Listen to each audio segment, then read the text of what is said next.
Hello everyone, welcome to my channel. Please subscribe and hit the bell icon. Yellowstone Season 5, Episode 11 secretly reveals the biggest threat to Rip and Beth's relationship. Yellowstone Season 5, Episode 11, entitled 353, reveals the true threat to Rip and Beth's relationship. The couple has a long history that began when they were teenagers, and Rip came to the Yellowstone ranch after killing his abusive father and running away. Many years later, the two found their way back to each other while working on the ranch, and they got married in Season 4 before taking in an orphan, Carter, who needed the ranch as much as Rip did when he was young. Thus, it seems like these two characters' Yellowstone ending should be happy, but John's death may change that.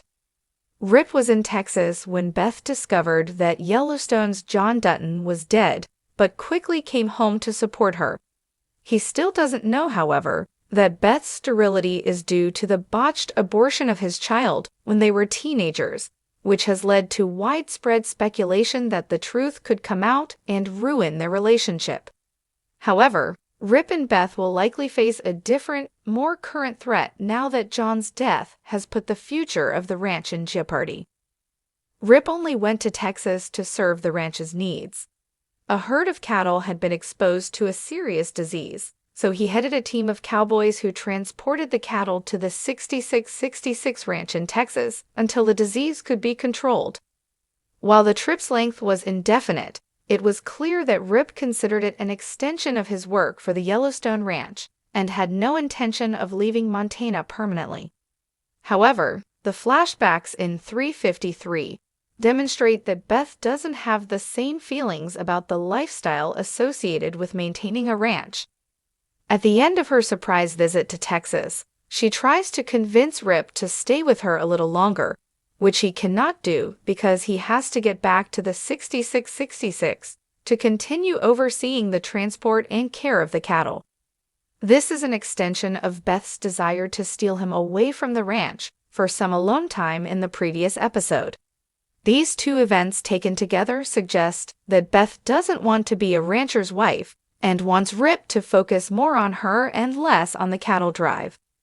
Rip's loyalty is to the Yellowstone Ranch, with or without John. The ranch saved his life when he was a scared teenager who had just killed a man in defense of his family. Yellowstone's John Dutton IE was an important part of that because he was the ranch owner who decided to allow Rip to stay in exchange for working on the ranch.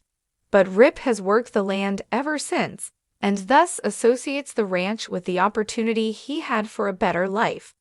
However, Beth does not feel the same way about it. Beth's primary loyalty has always been to her father, and the ranch is his legacy, so she might be motivated to fight for its survival on those grounds. However, her childhood was filled with pain. She was living on the ranch when her mother took a fatal fall off a horse, which Beth was blamed for, and when Jamie took her to get the abortion which ruined her ability to have children. Thus, while Beth will always be loyal to John's memory, living on the ranch itself is associated with pain, and she would rather live in Texas with Rip. Ultimately, it might be best for Rip and Beth to move to Texas so that they can enjoy a life together that is not tainted by Beth's painful memories or continued proximity to Jamie, assuming he survives. Jamie and Beth's relationship in Yellowstone has always been toxic, and Jamie's betrayal of the family makes it impossible for Beth to have any chance at happiness if he is anywhere nearby. Her desire to leave is understandable. However, before Rip and Beth can consider a new life in Texas, the issue of the ranch's future in Yellowstone must be settled. Rip will not be willing to turn his back on the ranch that saved his life, but Beth doesn't see a way to save it right now. Thus, Rip will have to help her find her fighting spirit again in Yellowstone so that they can save the ranch and then decide how to achieve their dreams for a more peaceful, happy future, even if that means moving away after all is said and done. In the intricate tapestry of Yellowstone, the relationship between Rip Wheeler and Beth Dutton stands as a testament to enduring love amidst chaos. Season 5, Episode 11, titled 353, subtly unveils a profound threat to their bond: their divergent attachments to the Yellowstone ranch. Rip's unyielding loyalty to the land. Rip's connection to the ranch is deeply personal and transformative. As a teenager, after a traumatic incident where he killed his abusive father, Rip found refuge under the guardianship of John Dutton, i.e. The ranch became more than just a place to work. It was a sanctuary that offered him purpose and a sense of belonging. Over the years, Rip's identity intertwined with the rhythms of ranch life, making it an inseparable part of his existence. This profound bond is evident when Rip embarks on a mission to Texas. A herd of cattle faces a severe disease outbreak, prompting him to lead a team to the 6666 ranch in Texas to safeguard the livestock. For Rip, this journey isn't a departure, but an extension of his commitment to the Yellowstone ranch. His dedication to the land and its legacy remains unwavering, even in the face of personal challenges. Beth's complex relationship with the ranch. In contrast, Beth's ties to the ranch are marred by painful memories. Her loyalty has always been to her father, John Dutton, rather than the land itself. The ranch serves as a backdrop to her most traumatic experiences: the tragic death of her mother, for which she was unjustly blamed, and a coerced abortion during her teenage years, orchestrated by her brother Jamie, which left her unable to have children. These events have cast long shadows over her perception of the ranch, associating it more with sorrow than solace.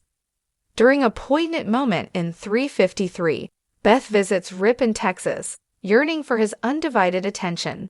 She attempts to persuade him to linger with her a bit longer, away from the demands of ranch duties.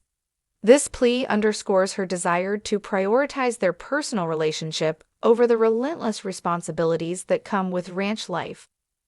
Beth's inclination leans towards building a life with Rip that isn't tethered to the land that has been the source of so much of her anguish. The emerging threat to their union. The crux of the threat to Rip and Beth's relationship lies in these contrasting attachments. Rip's identity and sense of purpose are deeply rooted in the ranch, viewing it as the cornerstone of his existence. Beth, conversely, sees the ranch as a repository of pain and a constant reminder of her tumultuous past. This fundamental difference in perspective raises pressing questions about their future together. John Dutton's death further complicates matters. With the patriarch gone, the future of the ranch hangs in the balance, intensifying the couple's internal conflict. Rip feels an inherent duty to preserve the legacy of the land that once saved him, while Beth contemplates a future detached from the source of her deepest traumas. This divergence not only threatens their shared dreams, but also challenges the very foundation of their relationship. Navigating the crossroads. For Rip and Beth to find a harmonious path forward, open communication is paramount. They must confront their individual traumas and desires, seeking a compromise that honors both their needs. This might involve redefining their roles concerning the ranch, or even considering a fresh start elsewhere, away from the shadows of past events. Their journey is emblematic of the broader human experience, the struggle to reconcile personal desires with deep-seated loyalties. As they navigate this intricate dance, their story serves as a poignant reminder of the complexities inherent in love, legacy, and personal healing. In essence, 353 doesn't just chronicle events. It delves deep into the emotional landscapes of its characters, revealing that the most formidable challenges often arise not from external adversaries, but from within the intricate corridors of the heart.